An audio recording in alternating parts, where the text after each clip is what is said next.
Hey, hey! Got a wee wrap up for January 2025, which we've just finished, thank God. It did seem to go on a bit, didn't it?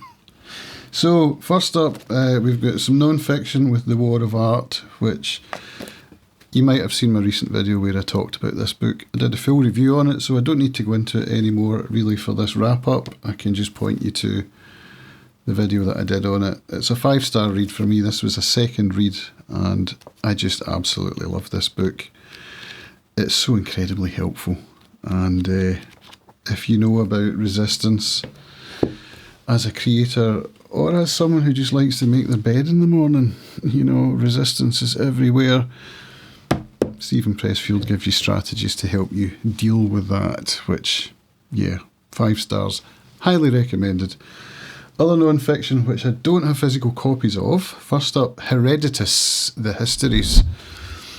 I read Tom Holland's translation of this, and it was part of my humanities read-along, where I'm following Ted Joya's list. Ted, who writes the Substack called The Honest Broker. So he put out a list where he's going through humanities, reading 250 pages a week. So I've extended that into months rather than weeks. And Ted originally set 3 chapters of that book to keep it within his 250 page limit. But because I've got months rather than weeks, that gave me the luxury of time. So I was able to read the whole thing, and yeah, it ended up being a slog. It's a long book. So I had the audiobook narrated by Frank Laverty, which was very good. But it's long, and it's full of names and places, and Greek names and places, and Persian, and it's just like such a rich, rich historical tome, but a little too rich for a single read in 1 month. It's the kind of book that I can imagine being on a classics course at university, so you would maybe have a semester to go through it with a tutor, some lectures, some tutorials. You know, one read is not enough. So I feel like I've come away with it with a rough understanding of what happened when the Persians took over with the fall of the Roman Empire, and I was interested particularly about Cyrus because he plays a big role in, from the Bible actually. He's in the Bible with the Babylonians and all of that. There's the Decree of Cyrus, which is where the Babylonians were allowed to return to Jerusalem to help to rebuild the Second Temple. And I know about some of that through Freemasonry because it forms part of the ritual, particularly in the Royal Arch, which I'm quite high up in, actually. It's something that means a great deal to me. So to learn about Cyrus and that bit of history was particularly interesting for me. So, Heredotus Histories. The other book that was part of Ted's read-along was Plato's Symposium, which is quite a short book, actually. And I got caught out because I didn't realise that Heredotus was going to be so long. So I read the Symposium, nice and leisurely, la la la la la. And then it got to 3 weeks into the month, and I thought, plenty of time for histories. No. Anyway, Symposium. I'm enjoying Plato, the dialogues. This forms part of the dialogues. We've already read The Republic as part of this read-along. We've also read The Last Days of Socrates, which is a compendium of 4 of the dialogues. Phaedo, the Apology. I can't remember the other ones, but I've done a video on that as well, so you can look that up. It's very accessible. I can't remember whose translation I read, actually, but I did read it with my notebook. So this is my Leuchtturm 1917 notebook, and I do enjoy using a fountain pen to take notes. So it's all about love, and it's dialogue, so we get different characters at a party, basically, which is what the Symposium is. And there's some funny bits about alcohol because they're all hungover from the night before, and they all agree that they're not going to drink to excess this night. They're just going to drink for pleasure. And that's what they do. And each of the different characters is given the floor to discuss their views on love, or Eros, the god Eros. So they do, and then at the end Socrates comes in with his own ideas, and he does it in the Socratic method by asking questions of his interlocutors, and so we get the dialogue, and it's very enjoyable, easy to read, and yeah, I found it quite moving actually. So yeah, highly recommend that book, and I'm enjoying that particular part of Ted's read along, going into Plato and Aristotle as well. So I'm enjoying the philosophy stuff. Right, so that takes care of the non-fiction. Let's go into the fiction. So I'll start off with book 2 of the Silo series by Hugh Howey, which is called Shift. So I read book 1 last month. I read book 2 this month. Didn't enjoy it as much, to be honest. I think... well, let's go into the reasons first of all why is because I'm watching the TV show, and I love the TV show, and I wanted to know what caused the silos to be built. Where did they come from? Why are they there? That's what made me want to read the books, and so I did, and we get all that in book 2. It's just not really what... Well, did I have expectations? Not really. I don't want to go into spoilers, so, especially if you're watching the TV show and you haven't read the books, then if you want the answers, that's where to go. Now, season 2 has just finished, and we did get a little 5-6 minute scene that takes us out of the silo and takes us into the beginning of Shift. So I'm looking forward very much to season 3 to see how they portray it on the screen. The book was slow, I would say. And it did pick up towards probably the last quarter. It started to get really interesting. So if you're reading it and you're getting bored with it, I would recommend persevering, because, it does pick up. However, I think I gave it 3 stars. Well, 3 stars is not bad. That's an alright book. It just wasn't a banger, and I'm not really itching to go into Dust, which is the 3rd and final book of the trilogy. I might do, but it's not going to be this month. So that was Shift. And then the final 2 books are part of the Dark is Rising sequence by Susan Cooper. I read Greenwitch, and the next one, The Grey King. So Greenwich brings back the characters from the first book, Oversea Under Stone, which is a group of kids who in book 1 solved the problem of the missing grail, and they found it and everything was great. It wasn't very dark, it was more of an adventure story. The second book we go into Will Stanton, The Dark is Rising. Will becomes an old one, so he's like a guardian of sorts with magic powers.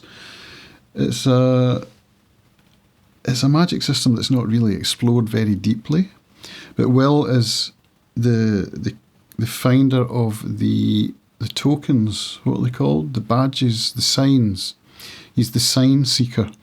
So in The Dark is Rising, he goes about looking for the signs. So there's one made of bronze, there's one made of wood. I forget the different elements, but he finds all the signs. That's The Dark is Rising. In this book, Greenwich, Will joins the characters from Oversea Under Stone. So we get all the characters coming together. They're back in Cornwall again, where the first book is set. And we start off with the grails having been stolen from the museum, and the Dark is trying to get hold of it. It's got some pagan elements to it, which I quite enjoyed, actually. The Greenwich herself, is formed of rowan trees and laurel, and she's made in a little village in Cornwall where interlopers are not allowed to be present, tourists, visitors. But somehow Jane is invited to come along to the traditional scene where the Greenwich is made as part of this ceremony, and Jane really is the main character in this book, which is great because she doesn't have much of a role to play in the first book. She's more of a side character in the first book. So she plays a big part in this, and there's a kind of moral element to it where, Jane, without going into spoilers, she does a particular thing that changes the minds of some of the more high magic elements.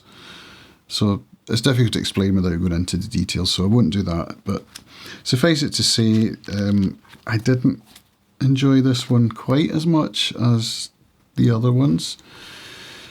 I think when you get those characters, Will Stanton hardly plays any role in this at all. There's only one scene where he and Merriman, the old one with the experience who's been around for centuries, they do a certain thing that Will didn't really need to be there for. So I found that strange, and I found it strange to have Will Stanton come into this book from The Dark is Rising and then not do a great deal. So I found that strange. Moved on to The Grey King. This is a Will book. It doesn't have the other characters in it. Will goes to Wales to convalesce. So he's been ill, partly as a result of the adventures that he's been through and of being an old one, etc. So he goes to Wales to convalesce with his aunt, lives on a farm, and we get a lot of Welsh mythology coming in here, a lot of Welsh language. It's beautifully done. In fact, there's a scene where Will is actually being taught how to pronounce some Welsh place names and some Welsh character names. And as a linguist myself, I found that fascinating, and I'm very grateful to Susan Cooper for including that little sequence. It really added a lot. As, in fact, did the audiobook, which is how I consumed this. I did do some tandem reading with the book in my hands, but I listened to the audiobook, and it was narrated by, let me just tell you, Richard Mitchley. Now, Richard Mitchley is clearly a Welsh speaker because he was able to pronounce the Welsh in the book, along with all the place names and character names, flawlessly, which added so much to the book. It's very atmospheric. It's set around Welsh mountains, farms, as I said. We've got Welsh scenery and countryside, and we've got trees and bushes and forests, and it's just very atmospheric, along with low cloud and rain and all that beautiful Welsh stuff. So I thoroughly enjoyed this one. I gave this one 5 stars.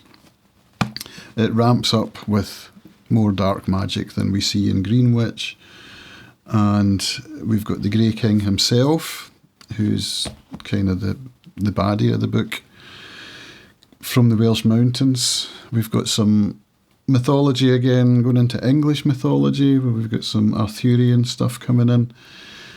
Yeah, it's a great book, and it's got me really excited to read The Silver on the Tree, which I'll get to maybe this month, maybe next month, we'll see.